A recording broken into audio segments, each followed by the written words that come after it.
Hey there, how you doing? Charlie Winters here with selections for Saturday, the 14th of May. But first, a quick recap. First of all, a quick apology. Friday's selections ran absolutely terrible. If I'm being honest, the first two actually ran okay, really. I think it was places for fourth and fifth, and the horses I selected actually came fifth and sixth. So both horses were one place out of the placing, which, yeah, don't get wrong, it's still a loser, and I am disappointed, but it proves that I was on the right tracks for picking the right ones. However, they still returned nothing, and the other two actually ran dreadful. So enough of yesterday, well, Friday. Right, moving on. I'm going to take a different approach this time. First of all, I'm going straight into the Eurovision betting. As long-term subscribers will know, I have already tipped Ukraine to win the Eurovision. This was before Ukraine become the obvious bet. I tipped them. I do believe it was something like 13-10. There was a half decent price, but when it comes to regular prices, as in like year on year, normally it can be 4-5s a fill. But we know what's going on. I know what's going off. Hopefully, you know what's going off with the press, with the media. I'm expecting a big show tomorrow, a really big, sickening show portrayed by the media. Whatever your opinion is of what is going on in world affairs, they will use, like they did with the not the Oscars, sorry, with the parliaments around the world where Zelensky gave speeches. He even gave a speech at the Grammys. I'm not really into films and music, but I think is the Grammys music. Why on earth would the Ukrainian president be giving speeches there? Like, it's like, come on. So I'm expecting full on. I'm expecting another speech by him tomorrow. So I think all the nations are going to rally round the Ukraine. So what I've gone for, the Ukraine are currently unbackable at 1.36 to win. So what I'm going for, I think they will win, possibly by a record. I have seen in the past, I've gone through a quick like spin through history, and there's been nations winning 500 points, 500 and something. Well, I'm going to go, and bearing in mind, this is for the winner to score over 550. Well, if it happens to be another nation, which I really doubt it, I think Ukraine will absolutely get a huge points haul Saturday night. So what I have done, they're not a fantastic price, but they're a backable price. I have staked £20 at 4-5 with Betfred that the winner will score over 550 points in the Eurovision Song Contest 2022. All you need to do to go to the betting is, and this has put me on the spot now because I can't, it was a while back since I placed this, so I'll have a quick look.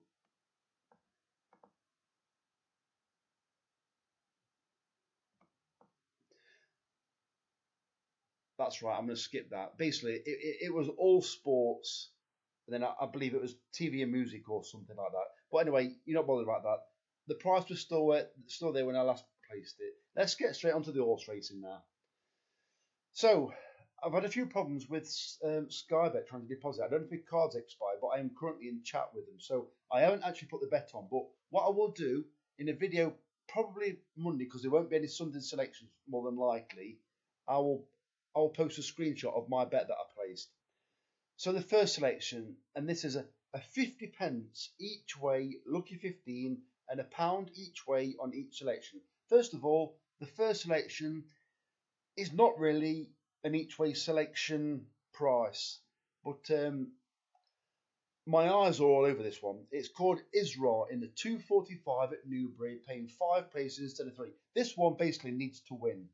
This is a John Gosden inmate, ridden by Jim Crowley, and John Gosden trained. I think it was the sire, or if it wasn't, It was the dam. Tagruda. I think it was a dam, Tagruda. That horse started a little bit slowly, Tagruda did, and it improved rapidly with racing.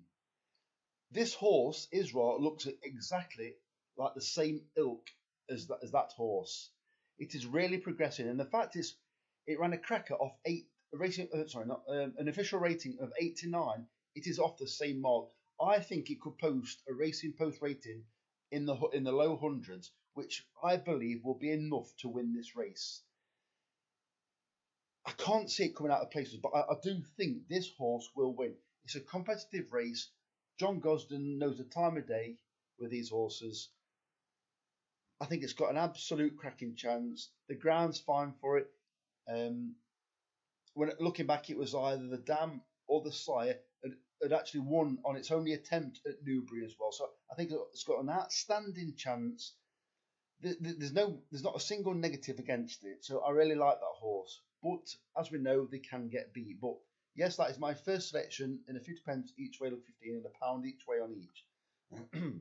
My second selection is Festival of Light in the 235 at Chelmsford, paying 4 places instead of 3. Well, this horse has not done a great deal so far, but I cannot understand why Ed Dunlop would want to carry on training a racehorse rated 57. He's quite a high-profile trainer. I've looked through the form. I actually think there's very few horses in this race that actually want to go from the front. They are all slowly away, held up. Countless horses in this race want to come from behind. They may switch tactics, but Festival of Light looks like one of the more obvious options of setting the pace and actually staying on there. It's got first-time cheek pieces. I personally believe that Holly Doyle has mentioned to put these on.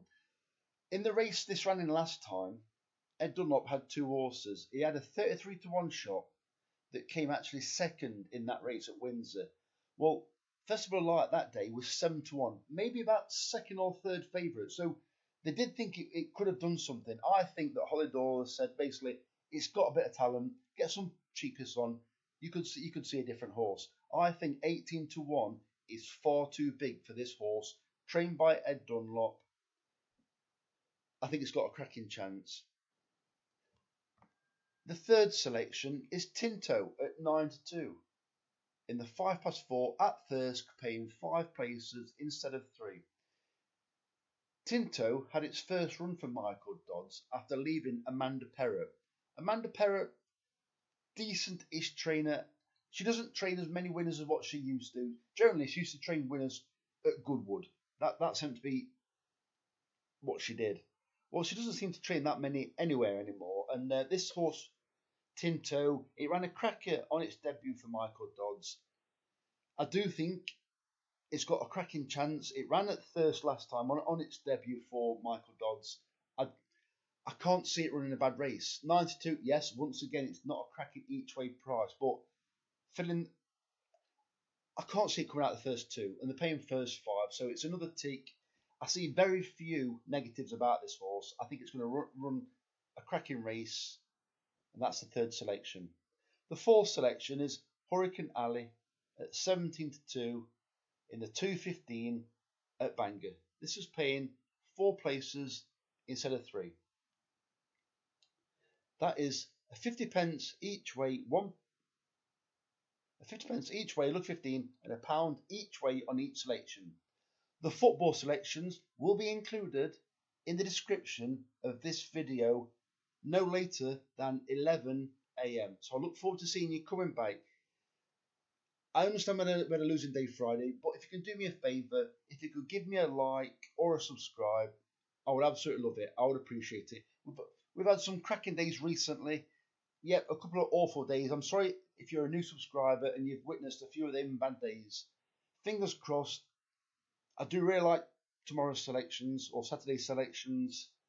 As I always like the selections when I back them. We're going to have good days and we're going to have bad days. But let's carry on grinding. We can do it. All the best. Charlie Winters, over and out.